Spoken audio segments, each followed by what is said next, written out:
सभी को नमस्कार। एक बार फिर इस पढ़ने पढ़ाने की महफिल में आप सभी का स्वागत है। मैं आपका विकास सिंह चौहान। सत श्री अकाल, आदाब, अस्सलाम वालेकुम, अस्सलाम, what ever you feel connected with. पिछली क्लास में हमने डिस्कशन किया था वोकैब सेशन के बारे में। हमारा आज का जो डिस्कशन है टेंस रिलेटेड होगा। हमने 2 क्लास टेंस की ले ली है, जिसमें हमने टेंस के बारे में पढ़ा था। नॉर्मल सा डिस्कशन था उस पर, जिसमें हमने डेफिनेशन पढ़ा था कि टेंस होता क्या है। टेंस के जो सब टाइप होते हैं, indefinite, continuous, perfect, perfect continuous, उनकी डेफिनेशन पढ़ा था, उनके बारे में पढ़ा था। छोटी सी डिस्कशन थी होता क्या है। आज जो हमारा डिस्कशन होगा थोड़ा सा नेक्स्ट लेवल का होगा कि जो हेल्पिंग वर्ब यूज होती है, हेल्पिंग वर्ब के साथ हमारा जो एक्शन जनरेट होता है वो कैसे जनरेट होता है, उसके बारे में आज हम डिस्कशन करेंगे। तो पढ़ने पढ़ाने की इस महफिल में एक बार सभी का फिर से स्वागत है। मैं आपका विकास सिंह चौहान। इस English with Vikas Singh channel में हम आपका सभी का दिल से स्वागत करते हैं। क्लियर। तो बेसिकली डिस्कशन जो हमारा चल रहा है वो इंग्लिश से रिलेटेड है। इंग्लिश से रिलेटेड डिस्कशन चल रहा है। क्लियर। तो आज हम बात कर रहे हैं टेंस से रिलेटेड। टेंस, तो टेंस में हमने पढ़ा था टेंस होता क्या है। टेंस हमने बताया था टेंस जो होता है टेम्पस वर्ड से निकला है, जो कि एक लैटिन वर्ड है। टेम्पस का मतलब होता है टाइम, लेकिन टेंस का मतलब ये नहीं होता है which not only tales about time. वो केवल टाइम के बारे में ही नहीं बताता है, वो हमें टाइम के साथ साथ, स्टेट के साथ साथ हमें एक्शन के बारे में ही बताता है। उसे बोला जाता है टेंस। क्लियर। टेंस के 3 मेन टाइप्स होते हैं जो हम इंडियन पढ़ते हैं। एक होता है प्रेजेंट टेंस, एक होता है पास्ट टेंस, एक होता है फ्यूचर टेंस। फ्यूचर टेंस के बारे में हमारा भी डिस्कशन नहीं रहेगा, क्योंकि फ्यूचर नाम का कोई टेंस होता नहीं है। हम उसको बताएंगे, क्लैरिफाई करेंगे क्यों नहीं होता है। हमारा अभी डिस्कशन चल रहा है present tense and past tense. अब दोनों के सब टाइप होते हैं 4। क्लियर। तो एक होता है इंडेफिनिट, एक होता है कॉन्टिन्यूअस, एक होता है परफेक्ट, एक होता है परफेक्ट कॉन्टिन्यूअस। तो आज हमारा जो डिस्कशन होगा प्रेजेंट इंडेफिनिट से स्टार्ट होगा। तो सबसे पहला जो टॉपिक है present indefinite. Present indefinite. Clear. Present indefinite की बात किया जाए तो इसकी जो हेल्पिंग वर्ब होती है वो होती है, एक होती है डू, एक होती है डज, एक होती है डिड। 3 हेल्पिंग वर्ब होती हैं। तो हम सबसे पहले बात करेंगे प्रेजेंट इंडेफिनिट की। प्रेजेंट इंडेफिनिट की बात करेंगे यदि अफर्मेटिव सेंटेंस की। अफर्मेटिव सेंटेंस की तो यदि सिंगुलर सब्जेक्ट है, यदि ये सिंगुलर सब्जेक्ट है, क्लियर, और यदि ये प्लूरल सब्जेक्ट है। मैं फिर से बता रहा हूँ कि आज हमारा डिस्कशन टेंस से रिलेटेड ही है, लेकिन हमारा नेक्स्ट लेवल पर डिस्कशन चल रहा है। तो सबसे पहली बात यहाँ पर आती है प्रेजेंट इंडेफिनिट टेंस में हम अफर्मेटिव सेंटेंस की बात कर रहे हैं। तो सबसे पहले सिंगुलर सब्जेक्ट, प्लूरल सब्जेक्ट, इसमें 3 हेल्पिंग वर्ब यूज होती है, do, does, did. Clear. Do, does, did जो होता है एज ए मॉडल यूज होते हैं। क्लियर। वैसे प्राइमरी वर्ड 3 ही होती, बी, डू, हैव। क्लियर। तो ये प्राइमरी वर्ब में ही आते हैं, लेकिन देखा जाए तो डू, डज, डिड एक मॉडल की तरह यूज होते हैं। तो इनके बाद यदि मॉडल यूज हुआ है तो मॉडल के बाद हमेशा वर्ब की फर्स्ट फॉर्म आती है। क्लियर। तो यदि सिंगुलर सब्जेक्ट है, यदि सिंगुलर सब्जेक्ट है तो इसके बाद जो हमारी हेल्पिंग वर्ब होती है, हेल्पिंग वर्ब वैसे अपीयर नहीं होती है प्रेजेंट इंडेफिनिट टेंस में। प्रेजेंट इंडेफिनिट टेंस में क्या होता है, जो हम लोग हिंदी मीडियम में पढ़ते हैं कि इसकी जो सहायक क्रिया होती है वो छिपी रहती है। क्लियर। छिपी कैसे रहती है, जब हम इसको एम्फेसाइज कर देंगे तो ये अपीयर हो जाएगी। एम्फेसाइज कैसे करेंगे हम उसके बारे में आज बताएंगे, डिस्कशन करेंगे। ठीक है। तो सिंगुलर सब्जेक्ट क्या होता है, इस सिंगुलर सब्जेक्ट में क्या होता है, वर्ब के फर्स्ट फॉर्म के साथ, वर्ब के फर्स्ट फॉर्म के साथ यस या ईएस हम ऐड कर देते हैं, मतलब सफिक्स कर देते हैं। क्लियर। एक बार फिर से बता रहा हूँ, सिंगुलर सब्जेक्ट के साथ क्या होता है, वर्ब के फर्स्ट फॉर्म के साथ एस या ईएस सफिक्स कर देते हैं। और यही प्लूरल सब्जेक्ट हो जाएगा। प्लूरल सब्जेक्ट के साथ क्या करते हैं, वर्ब का फर्स्ट फॉर्म ही रखते हैं। मैं किसका डिस्कशन कर रहा हूँ, ये डिस्कशन अफर्मेटिव सेंटेंस से रिलेटेड। अफर्मेटिव, ये डिस्कशन जो है अफर्मेटिव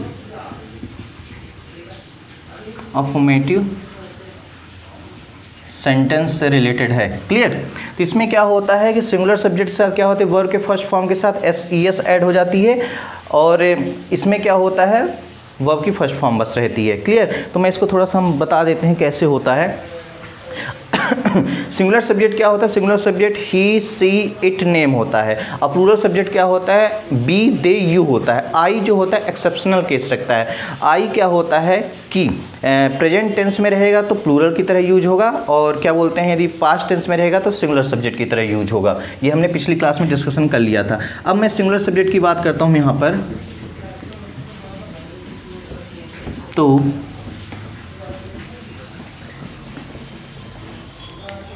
सिंगुलर सब्जेक्ट की बात यदि होती है, सिंगुलर सब्जेक्ट जैसे मैं बोलूँगा he write a letter, he write a letter. यहाँ पर देखते हैं कि हमने बताया था कि जब कोई सिंगुलर सब्जेक्ट आएगा तो उसके बाद जो मेन वर्ब होगी फर्स्ट फॉर्म में होगी और उसके साथ क्या हो जाएगा, एस या ई एस ऐड हो जाएगा, सफिक्स हो जाएगा। क्लियर। अब मैं एक एग्जांपल और ले लेता हूँ यहाँ पर, दे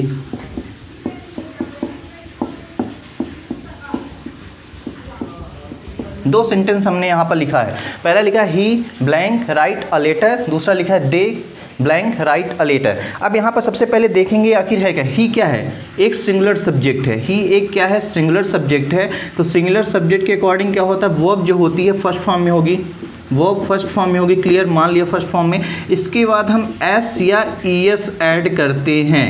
क्लियर, तो यहाँ पर क्या हो जाएगा, राइट्स हो जाएगा। क्लियर, जैसे इसमें दे, इसके बाद क्या होता है, वर्ब की फर्स्ट फॉर्म बस यूज होती है, तो इसका हो जाएगा दे राइट अ लेटर। ये होता है, ये बात होगी क्या, अफर्मेटिव सेंटेंस के। प्रेजेंट इंडेफिनिट टेंस में क्या होता है कि जो यदि सिंगुलर सब्जेक्ट आया तो इसके बाद क्या होती है, हेल्पिंग वर्ब क्या होती है, फर्स्ट फॉर्म के साथ एस या ई एस ऐड हो जाती है। यदि प्लूरल सब्जेक्ट आता है तो एस ई एस नहीं ऐड होता, केवल वर्ब का फर्स्ट फॉर्म यूज होता है। क्लियर। अब बात आती है कि जैसे बताया जाता है कि इसमें क्या होती है, सहायक क्रिया छिपी रहती है। मैं शायद थोड़ा जल्दी बोल रहा हूँ। क्लियर, मैं थोड़ा सा कोशिश करूँगा धीरे बोलूँ।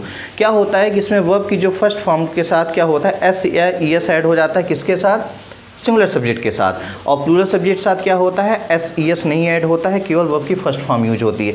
फिर कभी कभी ये भी बताया जाता है टीचर्स के द्वारा कि इसमें जो सहायक क्रिया होती है, हेल्पिंग वर्ब जिसको बोलते हैं, वो छिपी रहती है। कैसे छिपी रहती है मैं बोलता हूँ। यदि यही एग्जाम्पल को मैं हिंदी में लिखता हूँ, वह पत्र लिखता है, वह पत्र लिखता है, वह पत्र लिखता है। यहाँ पर मैंने एक सेंटेंस लिखा है, यहीं पर दूसरा लिख दिया हूँ, वे पत्र लिखते हैं। अब इसका मैं ट्रांसलेट करूँगा तो वह पत्र लिखता है, वह एक सिंगुलर सब्जेक्ट की बात हो रही तो ही हो जाएगा। फिर इसके बाद लिखेंगे he writes a letter, he writes a letter. अब इसमें क्या हो जाएगा, they write a letter. Clear, they write a letter, क्योंकि वे की बात हो रही है, वे एक प्लूरल सब्जेक्ट है, वह की बात हो रही है एक सिंगुलर सब्जेक्ट है। लिखना एक क्या है, हेल्पिंग, लिखना एक मेन वर्ब है, तो यहाँ पर आ जाएगा। तो सिंगुलर सब्जेक्ट के साथ एस या ई एस ऐड होता है।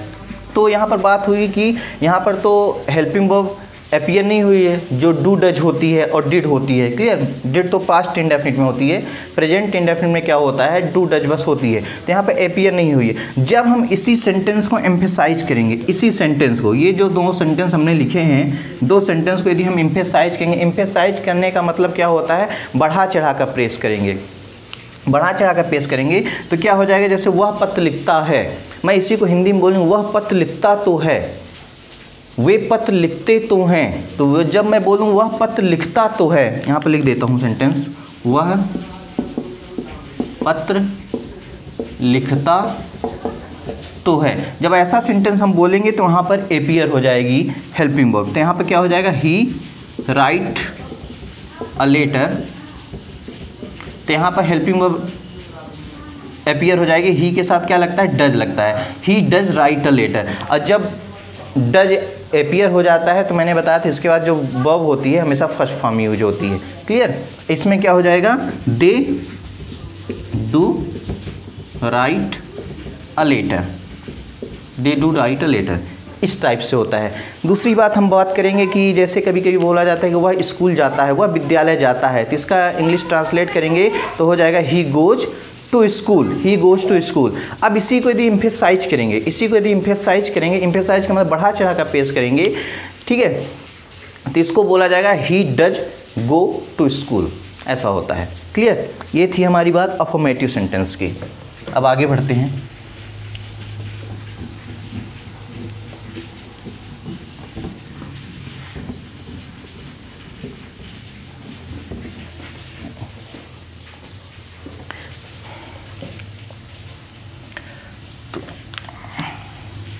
जो प्रेजेंट इंडेफिनिट टेंस होता है, प्रेजेंट इंडेफिनिट टेंस, इसकी दो कैटेगरी मैंने डिवाइड की है। एक होता है अफर्मेटिव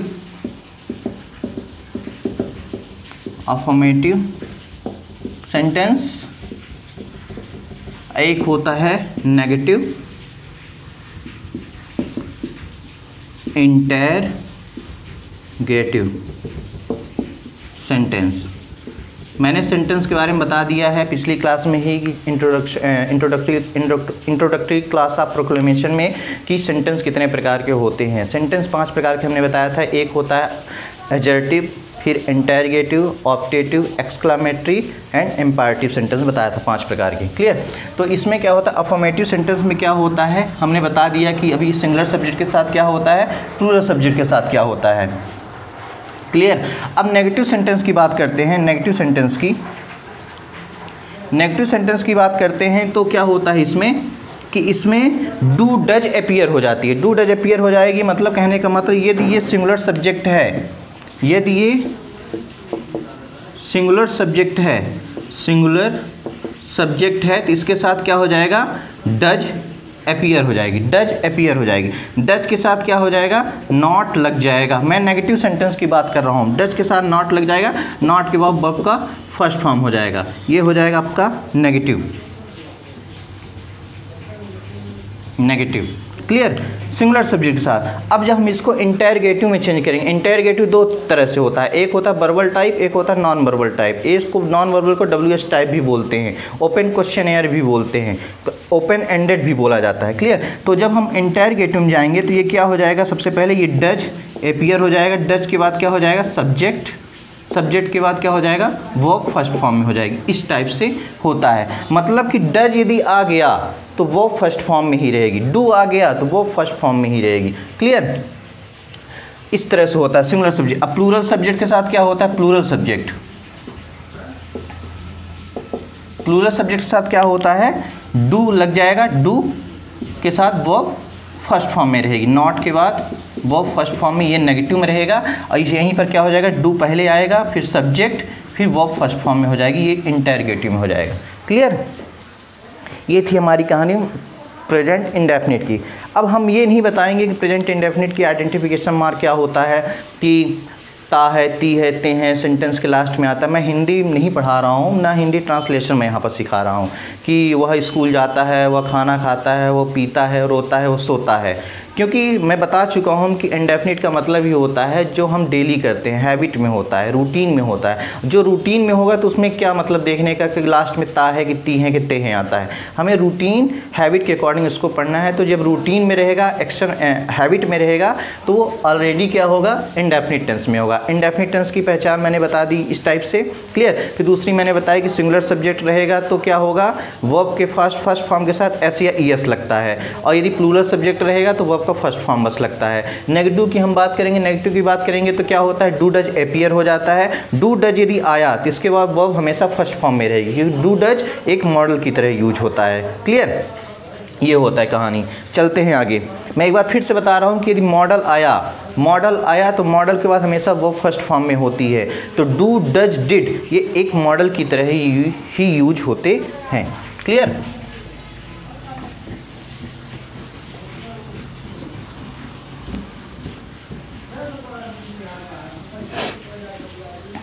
अब नेक्स्ट चलते हैं, प्रेजेंट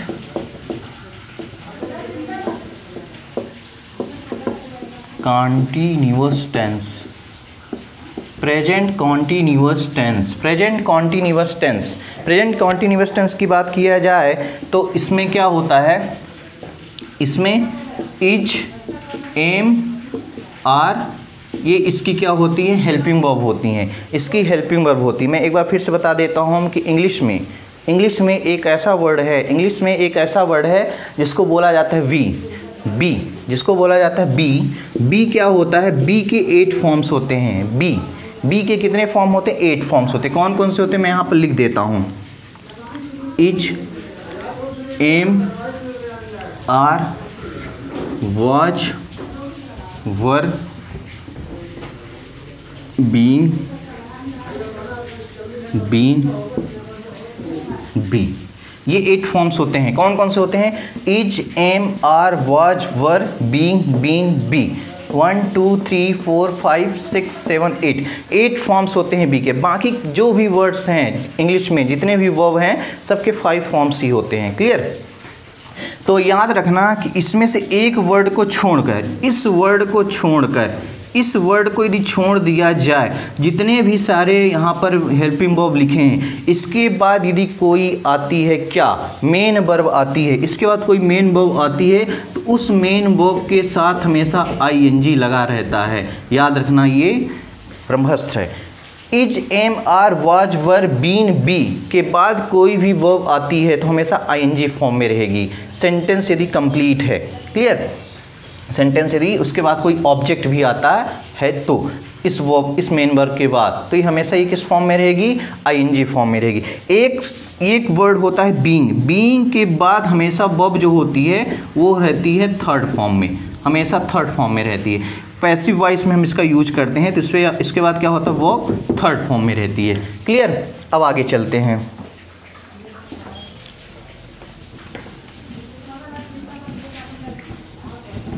जैसे हमने सेंटेंस लिखा था, he writes a letter, he writes a letter. अब इसको हम कंटिन्यूअस में चेंज करेंगे। वह पत्र लिखता है, वह पत्र लिखता है, वो उसकी रूटीन है, उसकी हैबिट है। अब वही काम को यदि कंटिन्यूअस कंडीशन में रहेगा तो वह पत्र लिख रहा है, वे पत्र लिख रहे हैं, ऐसा बोला जाएगा। तो हम इसको कैसे लिखेंगे? ही। अब इसकी हेल्पिंग वर्ब क्या होती है? इज भी होती है, आर भी होती है, एम भी होती है। इसके बाद क्या होता है? मैं यहाँ पर लिख देता हूँ राइट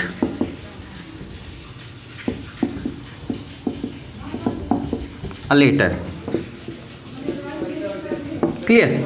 अब ये सेंटेंस लिखा है, ही, इज, आर, एम, ब्लैंक है, राइट वर्ब यूज करनी है, ए लेटर, अ लेटर। तो यहाँ पर देखा जाए तो ही, इज, यहाँ पर देखा जाए तो इज, एम, आर, बी की फॉर्म्स हैं। जब बी की ये फॉर्म्स हैं, बी की जब ये फॉर्म्स है, तो इसके बाद हमने बताया था कि वर्ब हमेशा आईएनजी फॉर्म में रहेगी। तो बिना सोचे समझे यहाँ पर क्या कर देंगे?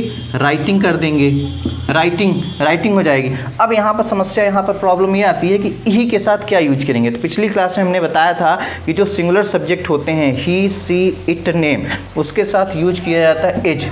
जो प्लूरल सब्जेक्ट होता है, जैसे आई, बस आई बोल रहा हूँ, we, they, you, we, they, you के साथ यूज होता है आर, और आई के साथ यूज होता है एम। तो यहाँ पर ही एक सिंगुलर सब्जेक्ट है, सिंगुलर सब्जेक्ट के साथ क्या यूज हो जाएगा? इज यूज हो जाएगा। He is writing a letter. They के साथ क्या यूज हो जाएगा? They are writing a letter. I के साथ I am writing a letter. Is it clear to everyone? इस टाइप से होता है, ये कॉन्टिन्यूअस का हो गया। फिर से मैं बता रहा हूँ, बी के 8 फॉर्म्स होते हैं। यदि बी के 8 फॉर्म से कहीं भी दिखाई दे दिए यदि सेंटेंस में, तो उसके बाद जो मेन वर्ब आएगी वो हमेशा आईएनजी फॉर्म में रहेगी। क्लियर? दूसरी बात क्या मैंने बताया? ही के साथ इज लगता है, ही, सी, इट के साथ इज, आई के साथ am, we, we, they, you के साथ क्या लगता है? आर लगता है। और बीइंग एक एक्सेप्शन केस है, बीइंग के यदि आ गया तो उसके बाद वर्ब हमेशा थर्ड फॉर्म में रहती है। क्लियर? और इंटररोगेटिव सेंटेंस इसका पता है कि सबसे पहले हेल्पिंग वर्ब आ जाती है, फिर सब्जेक्ट, फिर मेन वर्ब। अब आते हैं बात प्रेजेंट परफेक्ट में।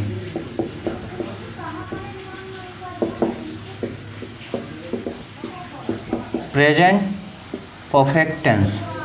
परफेक्ट का मतलब ही होता है, पिछली क्लास में बताया था कि जिसमें क्या होता है, effect can be seen, no scope of improvement. जहाँ पर क्या हो, किसी भी प्रकार का इम्प्रूवमेंट की कोई ज़रूरत ना हो। जैसे हम तैयार होते हैं शीशे के सामने, तो हम तब तक तैयार होते रहते हैं जब तक हमें नहीं पता चल जाता कि हम एकदम से परफेक्ट हो चुके हैं। तब तक हम क्या करते हैं? कॉम वगैरह करते रहते हैं। तो परफेक्ट का मतलब होता है कोई भी काम फिनिश्ड हो जाए, कंप्लीट हो जाए। क्लियर?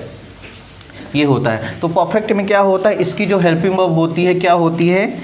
हैज और हैव होती है, हैज और हैव होती है। क्लियर? हैज हैव होती है। सिंगुलर सब्जेक्ट के साथ क्या होता है?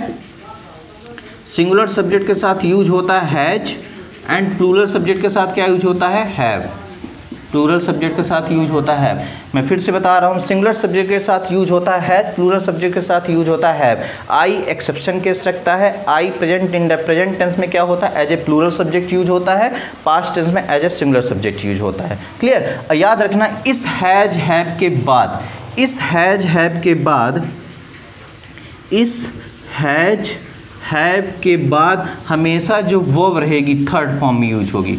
वर्ब यदि रहेगी तो हमेशा थर्ड फॉर्म में यूज होगी। हैज हैव आ गया, इसका मतलब वर्ब जो होगी हमेशा थर्ड फॉर्म में यूज होगी। क्लियर, ये होती है इसकी कहानी। Next, come to the next.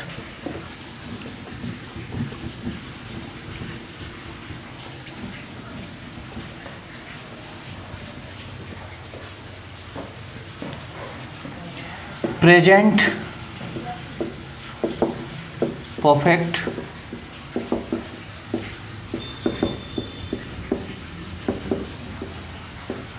Continuous tense.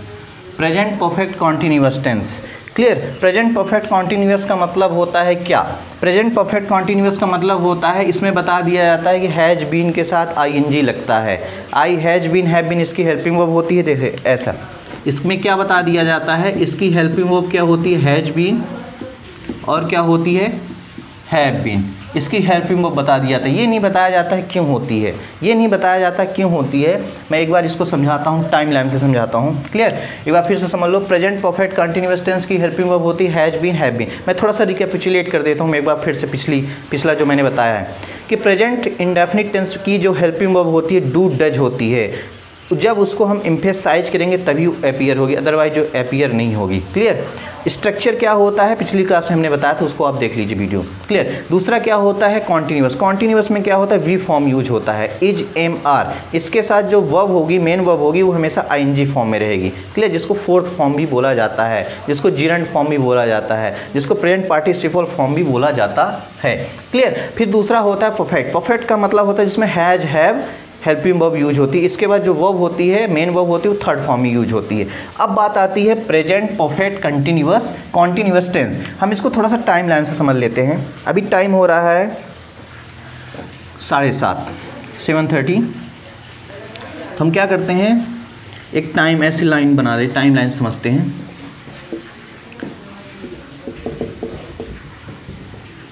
यदि मैं बोलूँ कि हम 1 घंटे से पढ़ रहे हैं, हम 1 घंटे से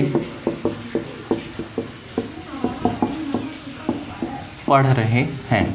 मैं यदि बोलूँ कि हम 1 घंटे से पढ़ रहे हैं, इसका मतलब क्या हुआ कि अभी टाइम हो रहा है 7:30। अभी टाइम हो रहा है 7:30, मतलब हमने पढ़ाई स्टार्ट कब की थी? 6:30 में। हमने पढ़ाई कब स्टार्ट की थी? 6:30 में। मैं फिर से बोल रहा हूँ, मैं इसको थोड़ा टाइम लाइन से समझा रहा हूँ कि हम बोलेंगे कि हम 1 घंटे से पढ़ रहे हैं, इसका मतलब अभी टाइम हो रहा है 7:30। हम कब से पढ़ रहे हैं? 6:30 से। कुछ समय बाद टाइम रहा होगा 7 o'clock, कुछ समय पहले टाइम रहा होगा 7 o'clock। इसका मतलब ये होता है कि हम यदि यहाँ से रिवर्स में जाएँ, यदि यहाँ से हम रिवर्स में जाएँ, क्लियर, मान लेते हैं यहाँ पर टाइम है 7:20,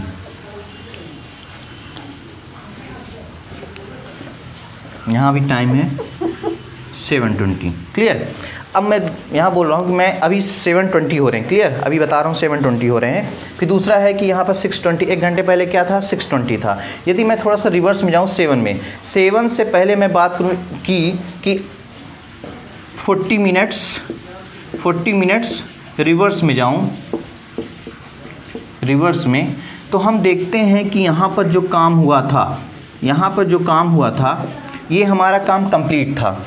हम बोलते हैं 1 घंटे से हम पढ़ रहे हैं, यदि अभी टाइम हो रहा है 7:20, हम बोलेंगे हम 1 घंटे से पढ़ रहे हैं, तो 7:15 में जो हमने पढ़ा है तो कंप्लीट हो चुका है, अभी भी हम कंटिन्यूअस चल रहे हैं। तो यहाँ पर जो काम हुआ है ये हमारा हो चुका है परफेक्ट, ये हमारा कंप्लीट हो चुका है, हमारा ये काम क्या हो चुका है? परफेक्ट हो चुका है। इसका मतलब ये हुआ कि हमारा यहाँ पर जो हेल्पिंग वर्ब होगी, ये या हैज होगी या तो हैव होगी।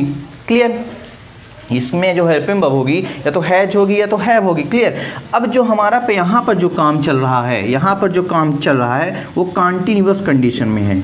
किस कंडीशन में है?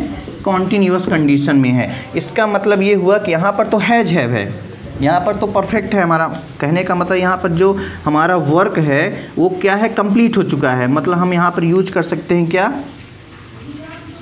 बीन यूज कर सकते हैं, कंप्लीट है, हो चुका है। और जब बीन यूज कर चुके हैं तो हम हो सकता है कि हेल्पिंग वर्ब यहाँ पर हैज हैव यूज करें। क्लियर, हैज हैव यूज करते हैं हेल्पिंग वर्ब। परफेक्ट में। और यहाँ पर क्या है, कंटिन्यूअस कंडीशन में है, कॉन्टिन्यूअस में है, तो यहाँ पर वर्ब के साथ हमारा क्या यूज होगा, आईएनजी यूज होगा, आईएनजी यूज होगा। तो इसको समझते हैं, थोड़ा सा ऊपर लिख देता हूँ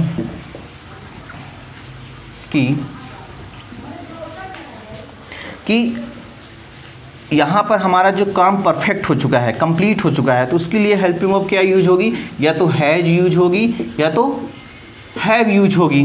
क्लियर, या तो हैज यूज होगी या तो हैव यूज होगी। क्लियर।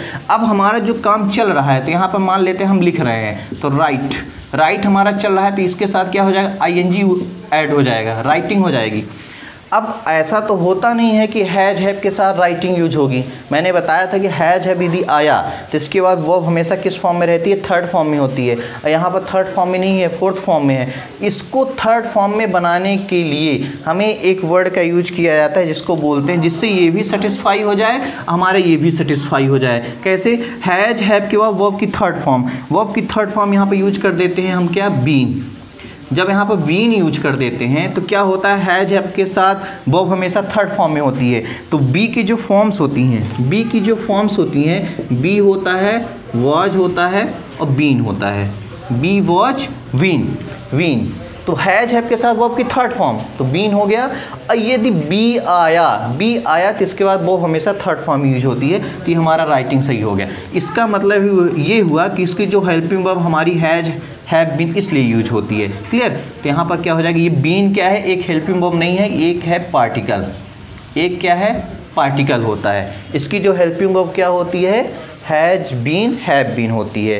तो हैव बीन हैज बीन कैसे होती है, ये हमारा टाइम लाइन से समझ में हुआ कि अभी हमारा टाइम यदि 7:20 हो रहा है, हम यदि 1 घंटे रिवर्स में जाएँ तो 6:20 हो रहा था। तो हमारा काम यहाँ से देखा जाए तो परफेक्ट हो चुका है, कुछ ही काम अभी कंटिन्यूअस कंडीशन में है, कुछ देर बाद क्या हो जाएगा, ख़त्म हो जाएगा। तो ये जो काम हमारा परफेक्ट हो चुका है तो उसको हम बोलते हैं हैज हैव, हेल्पिंग वर्ब के साथ यूज करते हैं। क्लियर। और जो काम चल रहा है उसको किस में डिनोट करते हैं, आईएनजी फॉर्म में। तो वही मैंने आईएनजी यहाँ पर लिखा है, यहाँ पर हैज हैव लिखा। अब इसको सेटिस्फाई करने के लिए हमें बी फॉर्म की ज़रूरत है, तो बी हमने लिख दिया। और हैज हैव के बाद क्या होता है, वर्ब की थर्ड फॉर्म यूज होती है, तो बी वॉज बीन हो गया। और जब बीन आ गया तो इसके बाद वर्ब हमेशा आईएनजी फॉर्म में रहती है। बीइंग हो जाता थर्ड फॉर्म, तो बीइंग यहाँ पर है नहीं। क्लियर। इसलिए पैसिव वॉइस नहीं बनाया जाता है। क्लियर। चलिए आगे, इसकी जो हेल्पिंग वर्ब होती है,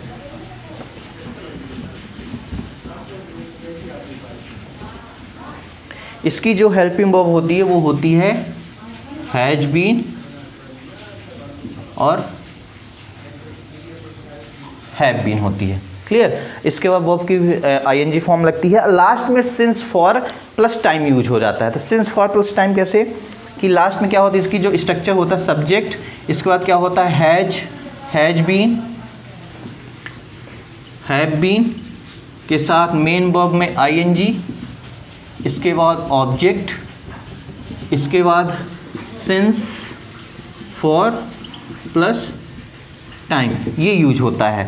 अब जब हम इसका नेगेटिव बनाएंगे तो नेगेटिव कैसे बनाएंगे, ये तो हमारा वर्ब में नहीं आता है हेल्पिंग वर्ब, ये हमारा पार्टिकल है, ये हमारा पार्टिकल है। तो क्या होता है, जब नेगेटिव बनाएंगे तो यहाँ पर हम क्या कर देंगे, नॉट यूज कर देंगे, नॉट। क्लियर। और जब हम इसका इंटरोगेटिव बनाएंगे तो सबसे पहले इसको लाएंगे, फिर हेल्पिंग सब्जेक्ट लाएंगे, फिर बीन लाएंगे, इस टाइप से होता है। क्लियर। हम आगे डिस्कशन इसके बारे में कर लेंगे डिटेल्स में। क्लियर। तो यहाँ पर क्या हो जाएगा, ये पार्टिकल होता है, पार्टिकल के पहले हमेशा नॉट का यूज होता है। क्लियर। सिंस फॉर के बारे में हमारा डिटेल में डिस्कशन होगा कुछ देर बाद। Clear. Okay.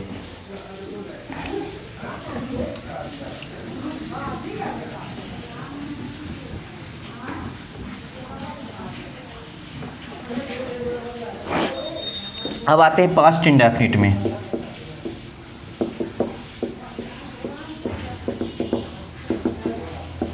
Past indefinite tense, past indefinite tense की एक ही हेल्पिंग वर्ब होती है, वो होती है डिड, वो होती है डिड। और डिड के साथ, डिड के बाद जो हेल्पिंग वर्ब होती है, मेन वर्ब होती है, वो फर्स्ट फॉर्म में होती है। क्लियर। डिड होती है, डिड एक मॉडल की तरह यूज होता है इंडेफिनिट में। जैसे मैं बोलूँगा स्कूल जाता था, वह स्कूल जाता था या स्कूल गया था, वह स्कूल गया था, ये स्कूल गया था। लास्ट में क्या होता है, था थे थी आती हैं, या तो या ये ए ई आता है। क्लियर। तो ये स्कूल गया था तो इसका हो जाएगा he went to school, he went to school कैसे हो गया? प्रेजेंट इंडेफिनिट टेंस में क्या होता है कि जो मेन वर्ब होती है यदि डू डज अपीयर नहीं है तो मेन वर्ब के साथ मेन वर्ब हमेशा फर्स्ट फॉर्म में रहती है, एस या ईएस ऐड कर सकते हैं कंडीशन के अकॉर्डिंग। यदि सिंगुलर है तो ऐड करेंगे, प्लूरल है तो नहीं करेंगे। इसमें क्या होता है, पास्ट इंडेफिनिट में क्या होता है, यदि डिड अपीयर नहीं है, डिड अपीयर नहीं है यदि, तो क्या होता है वो हमेशा किस फॉर्म में रहती है? सेकेंड फॉर्म में होती है। क्लियर? और जब हम इसको एम्फेसाइज कर देंगे, जब हम इसको एम्फेसाइज कर देंगे तो डिड अपीयर हो जाएगी, और डिड अपीयर हो गई तो वो हमेशा फर्स्ट फॉर्म में हो जाएगी। क्लियर? ये कंडीशन होती है। वह स्कूल गया था, इसको एम्फेसाइज करें, वह स्कूल गया तो था, तो इसका हो जाएगा he did go to school.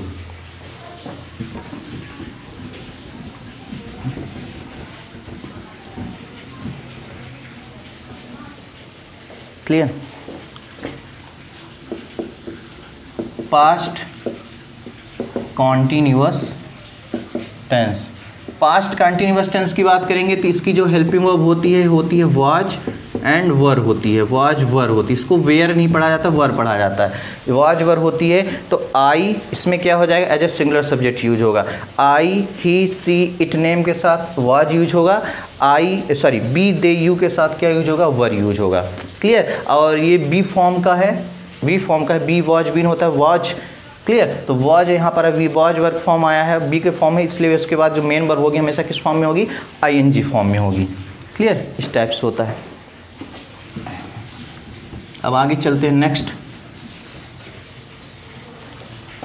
Past perfect. Past perfect tense, past perfect tense की बात करते हैं तो इसकी जो हेल्पिंग वर्ब होती है वो हैड होती है। इसकी जो हेल्पिंग वर्ब होती है हैड होती है। तीन ही प्राइमरी वर्ब होती हैं, एक बी होता है, एक डू होता है, एक हैव होता है।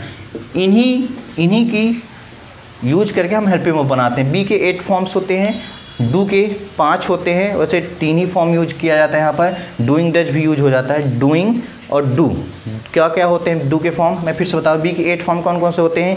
Is, am, are, was, were, being, been, be. Do के कौन कौन से होते हैं? Do, does, did, done, doing, 5 होते हैं। क्लियर? और हैव के क्या होता है? Have, had, having, has.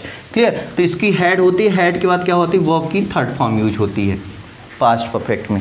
अब नेक्स्ट आता है past perfect continuous.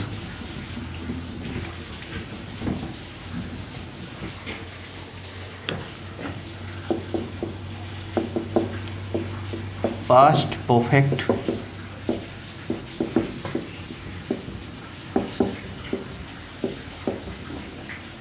Past perfect continuous में क्या होता है? इसकी जो हेल्पिंग वर्ब होती है वो होती है हैड बीन।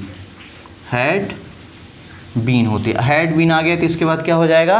वर्ब की आईएनजी फॉर्म, क्योंकि हैड के बाद वर्ब थर्ड फॉर्म में, बीन आ गया तो वर्ब आईएनजी फॉर्म में। क्लियर? और इसके बाद क्या होता है? Since for plus time use होता है, हम उसको बताते हैं। क्लियर? अब उसको देख लेते हैं। फ्यूचर टेंस का डिस्कशन हमारा नेक्स्ट क्लास में होगा, जो भी नेक्स्ट क्लास होगा उसमें होगा। तो यहाँ पर देखते हैं कौन सा है? Usage of since and for.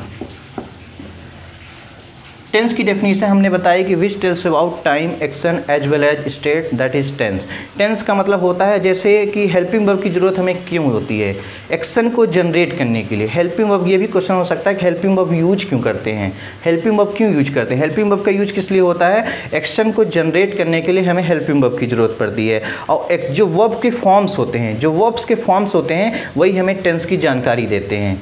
Clear? Tense किसे कहते हैं? टेंस का मतलब होता है जो टाइम, एक्शन, उसके साथ साथ हमें स्टेट्स के बारे में बताता है, उसे क्या बोलते हैं? टेंस बोलते हैं। फिर हमें हेल्पिंग वर्ब की ज़रूरत टेंस में क्यों पड़ती है? हेल्पिंग वर्ब की ज़रूरत टेंस में इसलिए पड़ती है कि हमें एक्शन जनरेट करने के लिए हमें हेल्पिंग वर्ब की ज़रूरत पड़ती है। और वर्ब की फॉर्म फर्स्ट फॉर्म में है, सेकेंड फॉर्म में है, थर्ड फॉर्म में है, आईएनजी फॉर्म में है, किस फॉर्म में है, फिफ्थ फॉर्म में है, वो हमें बताती है टेंस किस में है, कौन सा टेंस है। Clear? Usage of since and for, यहाँ पर इसको पढ़ा जाता है यूसेज, इसको यूजेस नहीं पढ़ा जाता। यूजेस अलग थिंग, यूसेज का मतलब होता है हाउ समथिंग इज यूज्ड, कैसे कोई यूज हुआ है। क्लियर? तो सबसे पहले हमारा डिस्कशन यहाँ पर चलेगा सिंस से रिलेटेड। सिंस से रिलेटेड, सिंस का मतलब होता है बताया जाता है कि निश्चित समय को जो डिनोट करता है, निश्चित समय को। तो सिंस को हम यदि इंग्लिश में लिखें तो इसका मतलब होता है point of time. Point of time को जो डिनोट करता है, जो डिनोट करता है पॉइंट ऑफ टाइम को, उसे बोला जाता है क्या? सिंस। क्लियर? तो सिंस का यूज कहाँ कहाँ होता है? सिंस का मतलब होता है निश्चित समय के लिए, तो निश्चित समय को स्पेसिफिक टाइम ही बोला जाता है। Specific time. स्पेसिफिक टाइम को डिनोट करने के लिए हम सिंस का यूज करते हैं। जैसे स्पेसिफिक टाइम क्या होता है? डे होता है, date, year, month,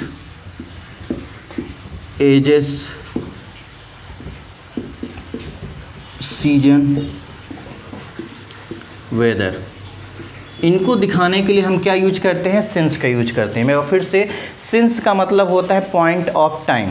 specific time को डिनोट करने के लिए, स्पेसिफिक टाइम को बताने के लिए हम सिंस का यूज करते हैं। Day, date, year, month, age, season, weather. Example हम देते हैं, जैसे मैं बोलूँगा संडे से, तो संडे से यहाँ पर सिंस संडे हो जाएगा, सिंस संडे।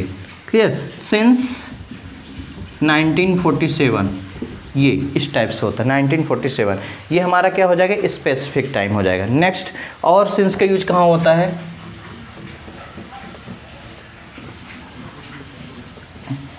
एक स्पेसिफिक टाइम के लिए यूज हो गया, दूसरा क्या यूज होता है? Parts of the day. Parts of the day. Day के कई पार्ट्स होते हैं। डे के कई पार्ट्स कैसे होते हैं? जैसे मॉर्निंग होता है, मॉर्निंग के बाद नून आता है, आफ्टरनून जिसको बोला जाता है, फिर इवनिंग आता है, फिर नाइट आता है, फिर मिड नाइट आता है, डॉन होता है, डस्क होता है। क्लियर? तो उसे क्या बोला जाता है? Parts of the day. कौन कौन सा होता है? मैं लिख देता हूँ यहाँ पर। मॉर्निंग, मॉर्निंग, इसको मॉर्निंग नहीं पढ़ते, मॉर्निंग, मॉर्निंग, नून या आफ्टरनून बोल दो, इवनिंग, इवनिंग नहीं बोला जाता, evening, evening, night, midnight, dawn, dusk, ये होते हैं। डॉन का मतलब क्या होता है? अर्ली मॉर्निंग, इसको बोला जाता है early morning, early morning. Dusk को बोला जाता है लेट, या बोल सकते हैं अर्ली, या बोल तो लेट इवनिंग, लेट इवनिंग या अर्ली इवनिंग, कुछ भी बोल सकते हैं। क्लियर? फिर से मैं बता रहा हूँ, यूसेज ऑफ सिंस फॉर्म में सिंस का यूज होता है स्पेसिफिक टाइम को डिनोट करने के लिए, पॉइंट करता है, टाइम को पॉइंट आउट करता है। क्लियर? फिर इसमें मैंने एक बताया specific time, day, date, year, month, season, age. Clear होता है, तब हमें क्या यूज करते हैं? सिंस का यूज करते हैं। दूसरा मैंने बताया parts of the day. Day के जो पार्ट्स होते हैं क्या होता है? एक मॉर्निंग होता है, एक इवनिंग होता है, नून होता है, afternoon, midnight, night, dawn, dusk. ये अर्ली मॉर्निंग होता है, ये अर्ली इवनिंग होता है। क्लियर? ओके, या लेट इवनिंग। यहाँ पर हम सिंस का यूज करते हैं। सिंस मॉर्निंग, वो 2 घंटे से, ये बोलूँगा कि वो सुबह से पढ़ रहा है तो बोलेंगे since morning, not for. Clear? तीसरा होता है क्या? Name of stages of life. Stages of life, life के भी कई सारे स्टेजेस होते हैं। जैसे सबसे पहला स्टेज होता है प्रीनेटल स्टेज, जब पेट में रहते हैं, प्रीनेटल स्टेज। इसके बाद क्या होता है कि इन्फेंसी स्टेज होता है, इसके बाद बेबीहुड होता है, इसके बाद चाइल्डहुड होता है, एडल्टहुड होता है, एडोलसेंस होता है, पुबर्टी होता है। क्लियर? इस टाइप से होता है। कौन कौन से स्टेज होते हैं? जैसे सबसे पहला होता है pre Nuttall stage, pre Nuttall stage. फिर इसके बाद होता है इन्फेंसी, इन्फेंसी ये हम बेसिकली पढ़ते हैं चाइल्ड डेवलपमेंट पेडागोजी में। पेडागोजी में क्या पढ़ते हैं हम? इसके बारे में पढ़ते हैं, स्टेजेस के बारे में। क्लियर?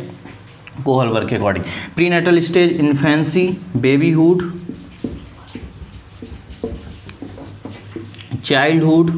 अब चाइल्डहुड 2 प्रकार का होता है, एक अर्ली चाइल्ड होता है, लेट चाइल्डहुड होता है, लेटर चाइल्डहुड जिसको बोला जाता है। Childhood, adulthood, puberty, it's not poverty, it's puberty, puberty, adolescence, adolescence, youth, clear, ये होता है। मिडिल एज भी होता है, मिडिल एज। तो हम इसके लिए क्या यूज करते हैं, सिंस का यूज करते हैं, क्योंकि स्पेसिफिक टाइम है, क्लियर, स्पेसिफिक टाइम को बता रहा है कि प्रीनेटल स्टेज से, कि इन्फेंसी से, कि babyhood, childhood, adulthood, puberty, adolescence, youth, middle age, clear. इसको दिखाने के लिए हम किसका यूज करते हैं, सिंस का यूज करते हैं। एक लास्ट और होता है पार्ट इसी का, जब हम स्पेसिफिक टाइम की बात करेंगे। एक होता है name of events, name of events, या बोल सकते हैं ओकेजन। इनको दिखाने के लिए हम किसका यूज करते हैं, सिंस का ही यूज करते हैं। जैसे नेम ऑफ ओकेजन का हम दीपावली की बात कर देते हैं, Deepavali, birthday, marriage, clear, anniversary. इनको दिखाने के लिए होली, ईद, इनको दिखाने के लिए हम किसका यूज करते हैं, व्हाट, सिंस का यूज करते हैं। एक बार फिर से कि सिंस का यूज हमेशा स्पेसिफिक टाइम को डिनोट करने के लिए किया जाता है, पॉइंट ऑफ टाइम को बताता है ये। सबसे पहले मैंने बताया कि डेट, ईयर, मंथ, सीजन को दिखाने के लिए हम सिंस का यूज करते हैं। फिर दूसरा मैंने बताया पार्ट्स ऑफ द डे, तीसरा मैंने बताया नेम ऑफ इवेंट्स, और चौथा मैंने बताया क्या, life of, stages of life के बारे में, वहाँ पर हम सिंस का यूज करते हैं, क्लियर। अब हम बात कर लेते हैं थोड़ा सा फॉर के बारे में।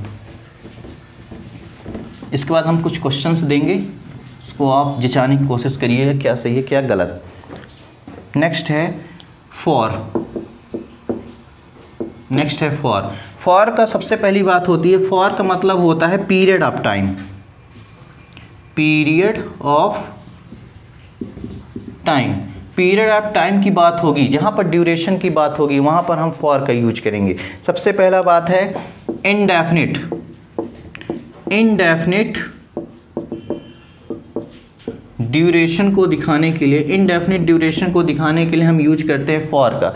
इनडेफिनिट ड्यूरेशन का मतलब होता है for a long time, for a long time, example हम इसका लिए हैं, फॉर ए लॉन्ग टाइम, ठीक है। तो इसमें हमें नहीं पता है कब से, क्लियर, इनडेफिनिट ड्यूरेशन है, फॉर ए लॉन्ग टाइम। तो यहाँ पर हम क्या यूज किए हैं, यहाँ पर फॉर यूज किए हैं, फॉर, क्लियर। जैसे दूसरा क्या होता है, दूसरा होता है क्या, न्यूमेरल वर्ड के लिए, न्यूमेरल वर्ड के लिए क्या यूज किया जाता है, फॉर की यूज करते हैं। यदि न्यूमेरल वर्ड के बाद कोई टाइम वर्ड आता है, टाइम वर्ड, टाइम वर्ड कौन कौन से होते हैं, जैसे होता है आर होता है, मिनट होता है, सेकंड होता है, डे होता है, क्लियर, मंथ होता है, ईयर होता है, ये सब क्या होते हैं, टाइम वर्ड होते हैं। टाइम वर्ड मैं लिख देता हूँ एक बार, क्या क्या होते हैं, मंथ, ईयर, डे और आर, सेकंड, मिनट, ऐसे बहुत सारे होते हैं। ऐसे जो वर्ड यदि आते हैं इसके पहले यदि कोई न्यूमेरल वर्ड है, क्लियर, तो हम वहाँ पर यूज करेंगे फॉर। जैसे हम बोलेंगे टू आर, तो आर क्या है यहाँ पर, टाइम वर्ड है, और टू क्या है, न्यूमेरल वर्ड है। जैसे मैं बोलूँगा 2 डेज, आर्स 2 डेज, तो यहाँ पर डेज क्या है, डे क्या है, डेज क्या है, टाइम वर्ड है, और 2 क्या है, न्यूमेरल है, तो इसके पहले क्या यूज होगा, फॉर यूज हो जाएगा, क्लियर। 2 मंथ्स या 3 मंथ्स, ठीक है, मंथ्स क्या है, टाइम वर्ड है, और 2 क्या है, न्यूमेरल है, तो इसके पहले क्या यूज हो जाएगा, फॉर। एक और इसी में होता है जिसको बोला जाता है कैलकुलेटेड टाइम।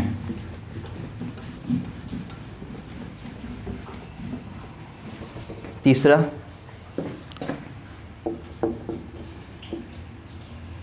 कैलकुलेटेड टाइम को दिखाने के लिए भी हम किसका यूज करते हैं, फॉर का यूज करते हैं। जैसे मैं बोलूँगा for a century, for a century, तो सेंचुरी एक सेंचुरी की बात कर रही है, एक सेंचुरी की बात हो रही है। अभी मैंने एजेस में बताया था कि एज की बात करेंगे तो सिंस यूज करें, लेकिन यहाँ पर सेंचुरी कैलकुलेट कर लिया गया, 2 सेंचुरी, 3 सेंचुरीज, ठीक है। तो यहाँ पर क्या हो जाएगा, ए यूज हुआ है इसलिए यहाँ पर फॉर यूज हुआ है, क्लियर, इस टाइप से होता है। जैसे मैं एक छोटा सा एग्जाम्पल देता हूँ, he has been waiting here, यहाँ पर 2 वर्ड लिखे हैं, since, for, Wednesday, Wednesday. Clear. तो यहाँ पर क्या यूज होगा, he has been waiting here since for Wednesday. Wednesday, तो यहाँ पर देखा जाए तो वेंसडे क्या है, एक क्या है, वेंसडे डे है, इसलिए डे के साथ क्या यूज होता है, सिंस, तो सिंस यहाँ पर यूज हो जाएगा, फॉर यूज नहीं होगा, इस टाइप से होता है। क्लियर। यही हम पास्ट में जाते ही हैड बीन लगा देते। क्लियर। यहीं पर हम 3 मंथ्स लिख देते, 3 मंथ्स लिख देते तो ये कैलकुलेटेड टाइम है। क्लियर। या न्यूमेरल बोल सकते हैं, तो यहाँ पर फॉर यूज हो जाता है। क्लियर। अब मैं कुछ एग्जाम्पल दे रहा हूँ, उसको आप सॉल्व करिए, जचाने की कोशिश करिए कि क्या सही है क्या गलत।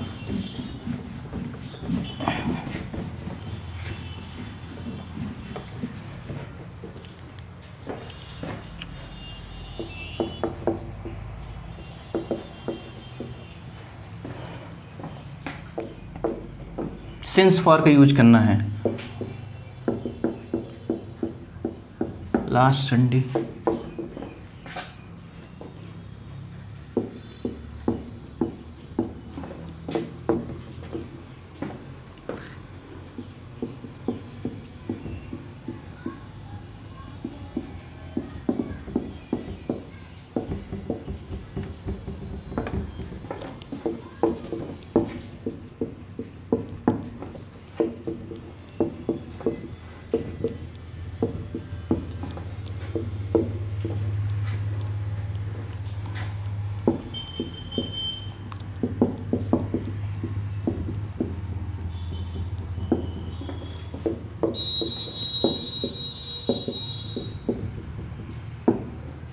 सेवन यहाँ पर सेंटेंस हमने दिए हैं छोटे छोटे फ्रेज टाइप के, उसमें आप बताएंगे कहाँ पर सिंस यूज होगा, कहाँ पर फॉर यूज होगा, कहाँ पर सिंस यूज होगा और कहाँ पर फॉर यूज होगा। Please take your time. तो यहाँ पर हम देख रहे हैं लास्ट संडे लिखा है, लास्ट संडे। संडे हमने बताया था डे, डेट, ईयर, मंथ, जहाँ पर बात होगा स्पेसिफिक टाइम, वहाँ पर हम यूज करते हैं सिंस का। संडे क्या है, डे है, लास्ट संडे स्पेसिफिक टाइम बता रहा है, तो यहाँ पर यूज हो जाएगा क्या, सिंस। क्लियर। क्योंकि संडे क्या है, एक स्पेसिफिक टाइम है, last Sunday. Clear. Since we met, जब हम मिले, क्लियर। तो यहाँ पर क्या है, कोई ड्यूरेशन नहीं दिखा रहा है, कोई कैलकुलेटेड टाइम नहीं दिखा रहा है, तो यहाँ पर यूज हो जाएगा क्या, since. The inauguration of college, जब उद्घाटन हुआ था कॉलेज का, तो कोई ड्यूरेशन तो नहीं बता रहा है, तो यहाँ पर क्या यूज हो जाएगा, सिंस। Next, hours. अब आर्स तो हमने बात नहीं किया था, day, date, year, month, season, event में भी कहीं नहीं, पार्ट्स ऑफ द डे में भी कहीं नहीं, कहीं भी नहीं है। कैलकुलेटेड टाइम में देखा जाए तो ये आर की बात जो हो रही है यहाँ पर कैलकुलेशन से रिलेटेड है। R plus R plus R plus R, पता नहीं कितने आर को जोड़ा होगा तब आर्स हुआ, मतलब ये कैलकुलेट किया हुआ है। तो कैलकुलेट किया हुआ तो यहाँ पर सिंस यूज नहीं होगा, यहाँ पर यूज होगा क्या, फॉर। सैटरडेज लिखा है, पता नहीं कितने सैटरडे हैं, सैटरडे कैलकुलेट किया हुआ ड्यूरेशन को। क्लियर। स्पेसिफिक नहीं बताया गया, यहाँ पर क्या यूज हो जाएगा, फॉर यूज हो जाएगा। वैसे देखा जाए सैटरडे तो यहाँ पर सिंस यूज है, लेकिन कैलकुलेट कर दिया सैटरडेज, तो हो जाएगा फॉर। आर सिंस, लेकिन hours for. He left the college, specific time, since. Yesterday, यहाँ पर क्या हो जाएगा, सिंस हो जाएगा। हम आगे बताएंगे सिंस का यूज फ्यूचर टेंस में नहीं होता है, वो आगे बताया जाएगा, वहाँ पर केवल फॉर का यूज होता, नहीं तो फ्रॉम का। नेक्स्ट, कुछ ये सेंटेंस थे, कुछ और सेंटेंस हम दे रहे हैं।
यहाँ पर हमने 13 सेंटेंस लिखे हैं, मतलब 1 2 3 4 5 6 सेंटेंसेज यहाँ पर लिखे हैं। एक और लिख देता हूँ।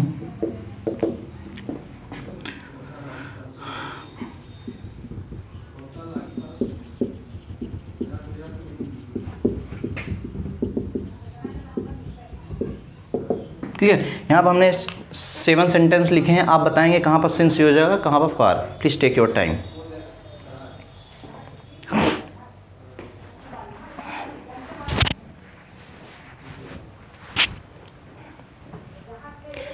तो आई थिंक आपने कर लिया होगा। यहाँ पर सिंस कहाँ पर यूज होगा, कहाँ फॉर। यहाँ पर लिखा है 2 days and 3 nights। यहाँ पर देखा जाए तो स्पेसिफिक टाइम की बात नहीं हो रही, यहाँ पर बात हो रही किसकी, कैलकुलेटेड टाइम की। जब कैलकुलेटेड टाइम की बात हो रही है तो यहाँ पर यूज हो जाएगा फॉर। सिंस यूज कहना गलत होगा, utter nonsense. Time immemorial, time immemorial, memorial, memorial नहीं, इमेमोरियल। क्लियर। मेमोरी वर्ड, इसको पढ़ा जाता है मेमोरी, इसको पढ़ा जाता है मेमोरी। क्लियर। इसको मेमोरी नहीं पढ़ा जाता है। मेमोरी कार्ड दे दो, मेमोरी कार्ड होता है। मेमोरी यदि कोई पढ़ रहा है तो गलत प्रोनाउंसिएट कर रहा है। Memory card, memory. क्लियर। तो मेमोरी के पहले लग गया आई एम। जब किसी वर्ड के लास्ट में आई एम जुड़ जाता है प्रीफिक्स, तो बेसिकली ये नेगेटिव ही बनाता है। जैसे पॉसिबल के पहले इम जुड़ गया है, इम्पॉसिबल। इम का मतलब होता है नॉट से रिलेटेड, इम का मतलब होता है नॉट से रिलेटेड। क्लियर। जैसे पॉसिबल के पहले इम्पॉसिबल, पेयरमेंट के पहले इम्पेयरमेंट, मेमोरियल के पहले इमेमोरियल। इमेमोरियल का मतलब होता है ऐसा टाइम जिसे भुलाया ना जा सके, बातों को तेरी हम भुला ना सके। क्लियर। तो यहाँ पर क्या होता है, मेमोरियल के पहले इम जुड़ गया तो इसका मतलब है कि ऐसा टाइम जिसे भुलाया ना जा सके। क्लियर। तो यहाँ पर क्या यूज हो जाएगा, सिंस। स्पेसिफिक टाइम तो मतलब कैलकुलेटेड टाइम तो है नहीं। याद रखना कभी भी इमेमोरियल के पहले टाइम आ जाएगा तो आ जाएगा, बाद में नहीं आएगा। तो यहाँ पर कहना क्या हो जाएगा, गलत है। इमेमोरियल टाइम नहीं होता है, टाइम्स इमेमोरियल भी नहीं होता है। यूज देखा जाए तो यहाँ पर सिंस यूज होगा, यहाँ भी सिंस यूज होगा, लेकिन यहाँ पर जो इसका वर्ड्स का जो अरेंजमेंट है, वर्ड्स का जो अरेंजमेंट है दोनों में, वो गलत है। इमेमोरियल टाइम नहीं होता है, टाइम इमेमोरियल होता है, टाइम्स इमेमोरियल नहीं होता है। लास्ट नाइट हम एप्लीकेशन लिखते हैं, हम एप्लीकेशन लिखते हैं तो क्या लिखते हैं, I have been suffering from fever since last night. Since last night मतलब स्पेसिफिक टाइम की बात हो रही है, तो यहाँ पर क्या यूज हो जाता है, सिंस यूज हो जाता है। क्लियर। अब यही सिंस लास्ट नाइट के पहले, यदि लास्ट नाइट के पहले द यूज हो गया, कोई द आर्टिकल यूज हो जाता है, तब वहाँ पर सिंस यूज नहीं होता है, वहाँ पर यूज होता है फॉर। याद रखना। क्लियर। फॉर यूज होता है, for the last night. Clear. अब यहाँ पर बात की 3 days आफ्टर होली, तो होली तो एक स्पेसिफिक टाइम है, यहाँ पर ये कैलकुलेशन कर दिया, कैलकुलेशन कर दिया यहाँ पर, तो फॉर हो जाएगा। क्लियर। ये होता है, इस टाइप से कहानी होती है सिंस एंड फॉर की। तो आज हमारा प्रेजेंट टेंस, पास्ट टेंस खत्म हो गया। अगली जो क्लास रहेगी फ्यूचर टेंस से रिलेटेड होगी। विल सेल के बारे में डिस्कशन करेंगे कि कहाँ पर विल यूज होता है, कहाँ पर सेल यूज होता है। हम ये भी पढ़ते हैं बी विल हेल्प यू, ये भी पढ़ते हैं be shall help you. I will go there, be shall go there, ऐसा भी बोलते हैं। क्यों बोला जाता है, दोनों सेंटेंस में कुछ ना कुछ माइनर डिफरेंस तो होगा, इसलिए बोला जाता है। उसके बारे में हमारा डिस्कशन नेक्स्ट क्लास में होगा। आज का डिस्कशन सिंस फॉर से रिलेटेड था, अब इस पर अध्ययन करिए, स्टडी करिए। क्लियर। अभी हमने बात किया था एप्लीकेशन के बारे में, तो एप्लीकेशन में एक लास्ट में वर्ड लिखा रहता है योर्स ट्रूली या योर्स ओबीडियंटली, उसको थोड़ा सा समझ लेते हैं। आज थोड़ा सा टाइम है, थोड़ा सा उसको समझ लेते हैं कि हम वहाँ पर कैसे गलत यूज करते हैं।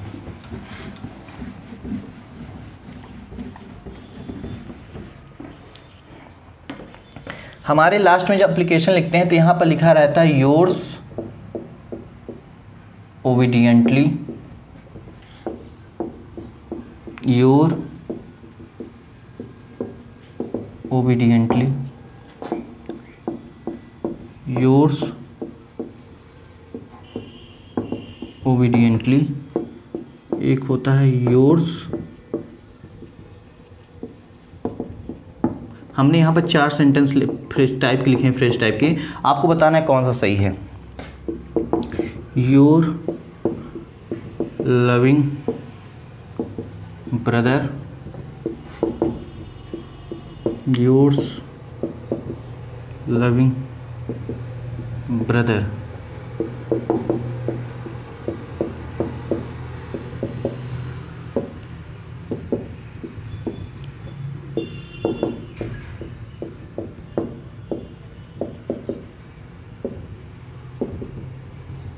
यहाँ पर मैंने 8 सेंटेंसेज लिखे हैं, आपको बताना है कौन सा सही होगा। नाउन से रिलेटेड ही है। मैंने यहाँ पर लिखा है yours obediently, your obediently, yours obediently, apostrophe लगा है yours obediently, your loving brother, yours loving brother, yours loving brother, yours loving brother. मैंने बताया था कभी भी पजेसिव एडजेक्टिव के साथ कभी भी एपोस्ट्रोफी का यूज नहीं होता है। क्लियर। तो यहाँ से देखा जाए तो ये सेंटेंस तो अपने आप गलत हो गया, इसके साथ कभी भी एपोस्ट्रोफी का यूज नहीं किया जाता है। क्लियर। जब ये यूज गलत हो गया तो ये भी यूज गलत हो गया। योर्स यहाँ भी पजेसिव एडजेक्टिव है। अब यहाँ पर बात आती है कि योर ओबीडियंटली क्या है। ओबीडियंटली क्या है? ओबीडियंटली एक एडवर्ब है। एडवर्ब को क्वालिफाई करेगा क्या? एडवर्ब को एडवर्ब ही क्वालिफाई करता है, अदरवाइज क्वालिफाई करेगा प्रोनाउन। तो यहाँ पर ये योर्स कहना सही होगा, ये योर कहना गलत होगा, क्योंकि एडवर्ब को एडजेक्टिव क्वालिफाई नहीं कर सकता है, योर्स ओबीडियंटली होता है। Next, your loving brother, yours loving brother. Brother क्या है? अपने आप में क्या है? ब्रदर अपने आप में नाउन है। नाउन को क्वालिफाई किया एडजेक्टिव, एडजेक्टिव को क्वालिफाई किया एडवर्ब। क्लियर। एडवर्ब। तो यहाँ पर योर्स कहना गलत होगा। क्लियर। तो यहाँ पर कहना सही होगा क्या? Your loving brother. जी, आज के लिए बस इतना ही। सभी को नमस्कार, गुड नाइट।